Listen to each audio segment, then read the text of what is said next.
অবৈধ গাঁজার বিরুদ্ধে অভিযানে নেমে বিরাট সাফল্য দিনহাটা থানার পুলিশের। গোপন সূত্রে খবরের জেরে দিনহাটা ১ নম্বর ব্লকের আলোকছড়ি এলাকা থেকে এক ব্যক্তির বাড়ি থেকে ১৩০ কেজি গাঁজা উদ্ধার দিনহাটা থানার পুলিশের। সেই সাথে বাড়িতে গাঁজা মজুত রাখার জেরে তাপস রায় নামে ওই বাড়ির মালিককেও গ্রেপ্তার করেছে পুলিশ। পুলিশ সূত্রে জানা গিয়েছে, তাদের কাছে গোপনে খবর আসে আলোকঝাড়ি এলাকার তাপস রায় তার বাড়িতে বিভিন্ন জায়গা থেকে গাঁজা কিনে এনে ব্যবসার জন্য মজুত করে রাখছিল। আর তারপরে আজ সন্ধ্যায় দিনহাটা ১ নং ব্লক ভিডিও গঙ্গা চিত্রিকের সাথে নিয়ে রতন রায়ের বাড়িতে হানা দেয় পুলিশ।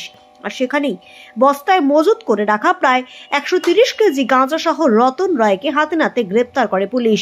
জানা গেছে, উদ্ধারকৃত গাঁজার বাজার মূল্য প্রায় কয়েক লক্ষ টাকা।